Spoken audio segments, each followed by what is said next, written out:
Hello दोस्तों, नमस्कार। कैसे हैं आप सब? उम्मीद करता हूँ अच्छे होंगे। चलिए आज की क्लास देखते हैं। क्लास आपकी टाइम एंड वर्क की क्लास 12 है। इसमें आज आज हम एक नया ही कंसेप्ट देखेंगे। और वो कंसेप्ट क्या है? आपने पाइप एंड सिस्टम के क्वेश्चनों का नाम तो सुना ही होगा। इतना नाम ही काफ़ी है इनका। तो पाइप एंड सिस्टम, पाइप का अगर मैं हिंदी बताऊं तो इसको हिंदी में सिर्फ पाइप लिखते हैं। इसका मीन्स नहीं पता, शायद पाइप ही होगा। और सिस्टम मतलब होता है टंकी। सिस्टम का मतलब क्या होता है? टंकी। ठीक है ना? तो अब पहला क्वेश्चन आपके ये आ जाता है कि भाई हम टाइम एंड वर्क पढ़ रहे थे, तो ये पाइप एंड सिस्टम बीच में कहां से आ गया, या इसको हम इसमें इंक्लूड क्यों कर रहे हैं? ये अलग से टॉपिक क्यों नहीं है? ये टॉपिक आपका अलग से कह भी सकते हैं कि अलग से हैं, लेकिन अलग इसको ले नहीं सकते। ठीक है ना? तो टाइम एंड वर्क में ही पाइप एंड सिस्टम आता है। क्यों आता है इसकी वजह जान लेते हैं। देखो, अब तक जो हमने सवाल किए उसमें आपने देखा होगा कि भाई कोई भी आदमी काम कर रहा है, कोई आदमी काम कर रहा है, वो कितने दिन में कर रहा है? वो कितने दिन में कर रहा है? दूसरी बात, अभी हमने वर्क एंड वेजेज में देखा कि अगर वो काम कर ही रहा है आदमी, तो उसको मजदूरी कितनी मिलेगी। ठीक है ना? तो ये सारे टाइप जो है वो हमने देख लिए थे। लेकिन यहां ये जो पाइप एंड सिस्टम जो टाइप है, ये भी आपका इसी से रिलेटेड है। लेकिन इसमें होता क्या है कि यहां आदमी काम करता था, आदमी काम करता था, लेकिन यहां काम बिगाड़ता है। आप कहेंगे जी ये क्या बात हुई? हाँ, काम इसलिए बिगाड़ता है, ऐसे बिगाड़ता है कि जैसे मान लो कोई एक पाइप है जिससे पानी आना है। ठीक है? और इस पाइप से ये पानी आके और इस टंकी में डालना है। आ गई बात समझ में? लेकिन इस टंकी के कोई छेद हैं, कोई सुराग है, कोई छेद है, या दूसरा पाइप इसमें लगा हुआ है जो जितना पानी इसमें आ रहा है हो सकता है उससे ज्यादा निकाल रहा हो। तो ये काम बिगड़ ही गया ना। वहां काम लोग कर रहे थे, यहां काम बिगड़ रहा है, यहां काम बिगड़ भी सकता है। अब बात यह आती है कि भाई वहां हम सबकी इफिशियंसी पॉजिटिव लेते थे, जो जितना काम करेगा उसकी इफिशियंसी कुछ ना कुछ तो होगी, है ना? यहां क्या करेंगे, जिस पाइप से पानी आ रहा है टंकी में उसकी इफिशियंसी तो हम पॉजिटिव लेंगे, और जिस पाइप से पानी बाहर निकल रहा है, पानी बाहर निकल रहा है, उसकी इफिशियंसी लेंगे तो उसी तरीके से, लेकिन उसकी इफिशियंसी हम नेगेटिव लेंगे, यानी माइनस में उसकी इफिशियंसी लेंगे। कैसे? फॉर एग्जाम्पल, एक पाइप है, ए जो पाइप है वो 15 घंटे में टंकी भर सकता है। ठीक है? और बी जो पाइप है वो 20 घंटे में टंकी खाली कर सकता है। तो जो चैप्टर हम पढ़ के आए हैं उसके अकॉर्डिंग अगर हम देखें तो इसका एलसीएम कितना आ जाएगा, तो आप कहेंगे जी इसका एलसीएम 60 आ जाएगा। तो ये 4 इसकी इफिशियंसी, और इसकी इफिशियंसी कितनी आ जाएगी? 3। लेकिन ये इफिशियंसी आएगी किसकी? माइनस की। क्यों? क्योंकि ये तो खाली कर रहा है। क्या कर रहा है? खाली कर रहा है। तो भाई इस टंकी को भरने में टोटल टाइम कितना लगेगा? तो हम टाइम क्या निकालते थे? टाइम या डेज जो निकालने का अपने पास फॉर्मूला था वो क्या था? Total work upon efficiency. Total work upon efficiency. तो टोटल वर्क यहां क्या है? 60 है। तो 60 अपॉन, अगर मैं इफिशियंसी की बात करूं तो ये 4 माइनस 3 होगी। इफिशियंसी हमने पहले ही 3 ले ली है, वो भी किसकी? माइनस की। 4 में से 3 जाएगा तो 1, यानी वो 60 घंटे में उस टंकी को भर देगा। तो अब पता चला आपको कि हम इसकी इफिशियंसी नेगेटिव क्यों लेंगे। जहां कहीं भी आपको, मतलब जिस पाइप से पानी बाहर निकल रहा है उसकी इफिशियंसी आपको नेगेटिव ले लेनी है। यानी यूं कह सकते हैं कि वो काम बिगाड़ रहा है, कर कुछ नहीं रहा, उसकी नजर में तो वो काम कर रहा है, लेकिन हमें जो काम चाहिए उसको वो काम को बिगाड़ रहा है। तो बिगाड़ने वाले को हम क्या कर देते हैं? हटा देते हैं, यानी उसको नेगेटिव कर देते हैं। ठीक है ना? तो उसकी हम इफिशियंसी काउंट तो करते हैं लेकिन न के बराबर करते हैं। यानी जितनी उसकी इफिशियंसी होगी, सीधी भाषा में ये कह सकते हैं कि उसकी इफिशियंसी को हमें घटाना होता है। ठीक है? कुछ क्वेश्चन हम करते हैं, क्वेश्चन से और भली बात आपको समझ में आएगा, जो एग्जाम्पल भी हो सकते हैं, फॉर एग्जाम्पल भी हो सकते हैं। और मैं ये कहूंगा कि प्रत्येक क्वेश्चन जो है किसी न किसी एग्जाम में पूछे गए क्वेश्चन है। आप ये देखोगे कि एक पानी की टंकी को समान क्षमता के 39 पाइपों का उपयोग करके 19 मिनट में भरा जा सकता है। वर्क एंड वेजेज जो हमने किया था ना, ठीक उसी तरीके से सवाल को मैं करके दिखा रहा हूं आपको। 39 पाइप हैं, 19 मिनट में भरा जा रहा है। ठीक है? यदि उपरोक्त के समान क्षमता के, मतलब एजिटेज उसकी कैपेसिटी है, टंकी की कैपेसिटी जो है वो एजिटेज है। क्षमता के 23 पाइपों का उपयोग करते हैं तो पानी की टंकी कितने मिनट यानी कितने मिनट में भर जाएगी। ठीक है ना, दशमलव के 2 स्थानों तक हमें इसका मान निकालना है। कितने पाइप? 23 पाइप। ये 23 पाइप हैं, मान लेते हैं कि ये x मिनट में या x टाइम में ये टंकी को भर देंगे। ठीक है ना, तो यहां होता क्या है कि जैसे आप इसको सोल्व करोगे, इसको अगर आप इसको 23 से काटना चाहो तो देखो सीधा तो ये कटेगा नहीं, कैलकुलेशन तो टफ है, लेकिन इस कैलकुलेशन को इजी कैसे बनाए ये देख लो। आप ये देखो कि भाई ये 39 जो है वो 23 से थोड़ा ज्यादा बड़ा है, जबकि 19 इसके करीब करीब नजदीक आ जाता है। तो आप इसको ऐसे लिख सकते हो 39 गुणा 23 माइनस 4 और बराबर 23x, लिख सकते हैं ऐसा। तो जैसे ही आप इसमें भाग देते हैं, यह आपका 39 ये 1 माइनस ये 4/23 इसके बराबर हो जाएगा ये x के। अब आप इसको गुणा करते हैं 39 और माइनस इस 39 को इस 4 से गुणा करोगे तो 156/23 बराबर किसके हैं? x के। 156 में अगर आप 23 का भाग देते हैं तो देखो 6 बार तो सीधा सीधा चला जाएगा, 6 पॉइंट समथिंग आएगा, यानी 6 प्लस आएगा। 6 प्लस आएगा यानी 39 में से 6 जाएंगे तो कितने बचेंगे भाई? 39 में से 6 जाएंगे तो लगभग 33 बच रहे हैं, लेकिन कुछ पॉइंट ज्यादा आएगा। इसका मतलब ये जो है जैसे मान लो 6.5 आ रहा है तो हम इसको घटा देंगे तो 7 घटाते ये 32 आ जाएगा। तो 32 के आसपास कौन सा आंसर है आपका? आंसर बी आपका करेक्ट आंसर हो जाएगा। ठीक है ना, तो इस तरीके से भी आपको क्वेश्चन को उड़ाना आना चाहिए। जरूरी नहीं है कि हम सारी कैलकुलेशन ये गुणा भाग करें ही। कई बार क्या होता है कि सीधी सीधी कैलकुलेशन होती नहीं है, बल्कि उनको सीधा बनाया जा सकता है, जैसे कि हमने यहां बनाया है। ठीक इसी तरीके से नेक्स्ट सवाल करते हैं। पानी की एक टंकी को समान क्षमता के 44 पाइपों का उपयोग करके 38 मिनट में भरा जा सकता है। यदि दी गई समान क्षमता के 37 पाइपों का उपयोग किया जाए तो पानी की टंकी कितने मिनट में भर जाएगी। देखो सेम सवाल है, उसकी प्रैक्टिस के लिए इस क्वेश्चन को और बता देता हूं। वही 44 पाइप हैं, कितने मिनट में? 38 मिनट में। आगे कितना कह रहा है? 37 पाइपों द्वारा। 37 पाइपों द्वारा मान लेते हैं कि वो x टाइम में उसको भरेगा। अब वही कैलकुलेशन थोड़ी वही उसी की तरह टफ है, तो क्या करेंगे? इस 38 को टुकड़ों में तोड़ लीजिए, ये हो जाएगा 44 गुणा, इसको मैं 37 प्लस 1 लिख लूं तो कोई फर्क पड़ेगा इससे?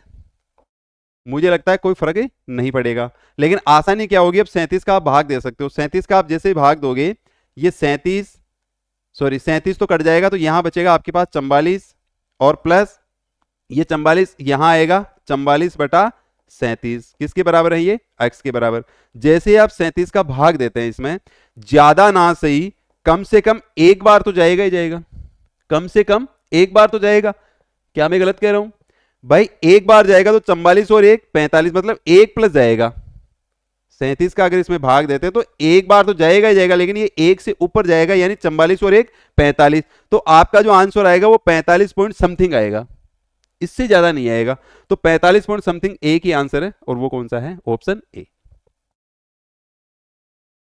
बताओ कितनी टफ कैलकुलेशन थी। आप चाहें तो इसको इस तरीके से कैलकुलेट कर सकते हैं, इन दोनों को गुणा कीजिए, फिर आप 37 का भाग देंगे तो भी आपके पास आंसर यही आना है।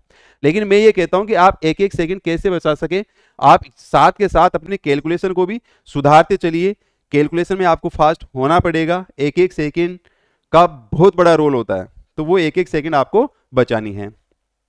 थर्ड क्वेश्चन की अगर मैं बात करूं, नेक्स्ट क्वेश्चन में, तो देखो एक पानी का नल किसी टब को p घंटे में भर सकता है और नीचे लगा सिंक उसे q घंटे में खाली कर सकता है। यदि p is less than q है और नल व सिंक दोनों खुले हों तो टब r कितने घंटे में भरेगा। ठीक है, देखो p जो है वो 1 घंटे में भर सकता है, p जो है वो 1 घंटे में भर सकता है। सॉरी, टब जो है वो p घंटे में भर सकता है। ये टब है और ये आपका सिंक है। ठीक है, टब जो है वो p घंटे में इसको भर सकता है। तो इस p घंटे में अगर इसको भर सकता है तो मैं आपसे पूछ लूं कि भाई a घंटे की वैल्यू क्या होगी, तो आप कहेंगे जी 1/p होगी। और नीचे लगा सिंक उसे q घंटे में खाली कर सकता है, q घंटे में उसको खाली कर सकता है। तो 1 घंटे में कितना खाली करेगा, तो आप कहेंगे जी 1/Q, क्यू खाली करेगा। लेकिन अभी थोड़ी देर पहले हमने चर्चा की कि जो खाली करता है उसकी इफिशियंसी हम क्या लेते हैं, नेगेटिव लेते हैं। तो ये क्या हो जाएगी, वैल्यू नेगेटिव। फिर कह रहा है कि यदि P is less than Q हो और नल व सिंक दोनों खुले हो तब, तो टब R घंटे में भरेगा। अगर टब, यहां लिख देता हूं मैं इसको, ये 1/P है और ये -1/Q है, इक्वल किसके, टब और सिंक के। और टब और सिंक जो है वो R घंटे में भरेगा। R घंटे में भरेगा मतलब 1 घंटे में कितना भरेगा, 1/R। तो यही इनके बीच में रिलेशन आएगा। ठीक है, एसएससी सीजीएल में पूछा गया क्वेश्चन है और ऑप्शन कौन सा हो जाएगा आपका, ऑप्शन डी। चलो और अच्छे से समझने के लिए और अच्छा क्वेश्चन उठाते हैं। तो क्वेश्चन आपसे कह रहा है कि दो पाइप ए और बी किसी टंकी को क्रमशः 1 से 1/3 घंटे और 2 घंटे में भर सकते हैं। यदि दोनों पाइप एक साथ खोले जाते हैं तो कितने समय में खाली टंकी भर जाएगी। ठीक है, देखो सवाल, सॉरी उत्तर में आपके पास मिनट में ये इकाई आ रही है, तो इन सबको भी मिनट में ही बदल लीजिए। तो मिनट में आप बदलोगे तो 1 से 1/3 का मतलब कितना हो गया, 80 मिनट हो जाएगी क्या। ये 80 मिनट हो गई ए की, और बी की 2 घंटे यानी 120 मिनट। तो इसका एलसीएम कितना आ जाएगा, तो आप कहेंगे जी 240 आ जाएगा। ठीक है, अब देखो आपको 80 का फाड़ा भी आना चाहिए, मुझे तो आता है 8 या 24, और 120 का फाड़ा भी आना चाहिए, तो वो कितना आ जाएगा 2। देखो कितने बड़े बड़े फाड़े आते हैं और आपको ये सब नहीं आते। बताओ, है कमाल की बात। तो इनकी इफिशियंसी हमारे पास आ चुकी है, और चूंकि ये दोनों पाइप एक साथ खोले जा रहे हैं, अब इसमें से ये नहीं है कि कोई लीक कर रहा है, जबकि ये खोले जा रहे हैं भरने के लिए, तो दोनों की इफिशियंसी क्या रहेगी, पॉजिटिव रहेगी। तो कितने समय में खाली टंकी भर जाएगी। टंकी की कैपेसिटी क्या है, 240 और ए और बी मिलकर भर रहे हैं, तो इन दोनों की इफिशियंसी का टोटल कितना हो जाएगा, 5। जैसे आप इसको 5 से काटते हैं, 5 चौक 20 और 8 पंजो 40, 48 मिनट में ये टंकी को भर देंगे। है कहीं ऑप्शन में, ऑप्शन में बी आपका करेक्ट आंसर होगा। है कोई समस्या आपके, मुझे लगता है कोई समस्या नहीं रहनी चाहिए। आगे देखते हैं क्वेश्चन को। हाँ जी, क्वेश्चन आपसे कह रहा है कि पाइप ए अकेले खाली टंकी को 26 घंटे में भर सकता है और पाइप बी अकेले उसी टंकी को 36 घंटे में भर सकता है। दोनों एक साथ चालू करने पर टंकी का आधा भाग भरने में उन्हें कितना समय लगेगा। देखो ये 26 घंटे में भर रहा है, कौन, ए इसको 26 घंटे में भर रहा है और बी इसको 36 घंटे में भर रहा है। ठीक है, दोनों को एक साथ चालू करने पर टंकी का आधा भाग भरने में उन्हें कितना समय लगेगा। देखो इस सवाल को हम 2 तरीके से कर सकते हैं। पहला वो तरीका जो आप लगा सकते हैं, दूसरा मैं अपना तरीका लगा के बताऊंगा। जैसे आप इसका एलसीएम लेते हैं, देखो 2 तो इन दोनों में आ ही जाएगा, तो 36 × 13 आ जाएगा एलसीएम इसका। ठीक है, जैसे आप इसमें भाग देते हैं, 13 दूना 26 और 2 का अगर भाग देते हैं 18, तो इसकी इफिशियंसी तो आ जाएगी 18 और इसकी इफिशियंसी आ जाएगी 13। ठीक है, तो 36 × 13, दोनों को एक साथ खोला जा रहा है, एक साथ चालू किया जा रहा है, यानी ए प्लस बी दोनों पाइप मिलकर इस पूरी टंकी को भर देंगे। तो टोटल वर्क अपॉन इफिशियंसी, और टोटल वर्क अपॉन इफिशियंसी का मतलब कितना हो गया, 36 × 13 और बटा 31, 18 + 13 31 हो गया ना। तो 36 × 13 और बटा 31। तो अगर आप इसको गुणा करते हैं, 78 कैरी 7 और 33 39 और 7 46 बटा 31। ठीक है ना। सवाल ने ये कहा कि आधा भाग भरवाना है, यानी 1/2 से इसको फिर से भाग देंगे। 2 से अगर आप काटते हो, 2 दूनी 4, 2 तिया 6 और 2 चौके 8, 234। यानी अगर आप इसको 7 से गुणा करते हैं तो 7 एकम 7 और 7 ये 21, 217 तो आ ही जाएगा। और 34 से ये 1 31 जोड़ेंगे तो इससे ज्यादा हो जाएगा, तो ये 7 बार चला जाएगा। मतलब अब आप चले जाओ ऑप्शन पे, ऑप्शन पे कहीं अगर 7 आपको दिख रहा है, देखो यही एक ऑप्शन है ऐसा है जो 7 से 17/31 फॉलो कर रहा है, मतलब 7 तो आपके पास कंप्लीट आ ही जाएगा। ठीक है ना, इससे ज्यादा नहीं आएगा। अगर आप 234 में 31 का भाग देते हैं तो कम से कम 7 बार चला जाएगा। तो कैलकुलेशन इस तरीके से आपको फास्ट करनी ही पड़ेगी। अब देखो सेकंड मेथड इसका, सेकंड मेथड में आपसे आधा भाग भरवा रहा है। ठीक है ना, तो आप इसका यहीं से आधा कर दो, ये 13 हो गया और ये आपका 18 हो गया। ठीक है, अब आप ये देखोगे कि भाई ए ने 13 और बी ने 18, एलसीएम कितना आ जाएगा? तो आप कहोगे जी कटने वाला तो कुछ है नहीं, 13 इंटू 18 इसका एलसीएम आ जाएगा। 13 इंटू 18 एलसीएम आ रहा है, और इन दोनों का टोटल अगर आप देखोगे तो ये 18 है और ये प्लस का 13 है, तो कितना आ जाएगा? 13 गुणा 18 बटा 18 प्लस 13, ठीक है ना। जैसे आप इसको गुणा करते हैं 234 बटा, और ये आपके पास 31 आ जाएगा, भाग दोगे तो आपके पास कितना आ जाएगा? वही 7 सही कुछ आएगा, 7 बार तो ये जाएगा ही जाएगा, ठीक है ना। तो ये था इसका सेकंड मेथड। अब हम आगे क्वेश्चन देखते हैं। क्वेश्चन आपसे कह रहा है कि एक पाइप एक टैंक को 12 घंटे में भर सकता है, एक अन्य पाइप भरे हुए टैंक को 21 घंटे में खाली कर सकता है। ये खाली कर सकता है। यदि दोनों पाइपों को एक साथ खोल दिया जाए तो टैंक को आधा भरने में लगने वाला समय ज्ञात कीजिए। क्या मैं आपसे ये पूछ सकता हूँ कि ये सवाल आप उड़ा सकते हैं? तो ये सवाल आपके लिए SW है, जिसका आप आंसर कमेंट बॉक्स में फेंक के मारेंगे, ठीक है ना। है कुछ नहीं, जैसा अभी पहले क्वेश्चन किया है ठीक वैसे ही क्वेश्चन है ये। आगे का क्वेश्चन देखते हैं। क्वेश्चन आपसे कह रहा है कि एक टैंक को पाइप द्वारा 18 घंटे में भरा जाता है, लेकिन इसके तल में एक रिसाव होने के कारण इसे भरने में 6 घंटे अधिक लगते हैं। 18 घंटे में भरा जा रहा है, लेकिन रिसाव होने के कारण से 6 घंटे ज्यादा लग रहे हैं, है ना। तो मैं ये मान लेता हूं कि ए नाम का कोई पाइप है जिसको 18 घंटे लग रहे हैं, और बी नाम का जो पाइप है उसको 18 और 6 24 घंटे लग रहे हैं, अधिक लगते हैं। टैंक के 2/3 भरा होने पर रिसाव वाला बिंदु इसे कितने घंटों में खाली कर देगा? तो एक तो तरीका आपके पास यह है कि यहीं से आप इसका 2/3 निकाल दो, ठीक है ना। 2 6 18, 6 दूनी 12, तो आप यहां 12 ले सकते हैं, ठीक है।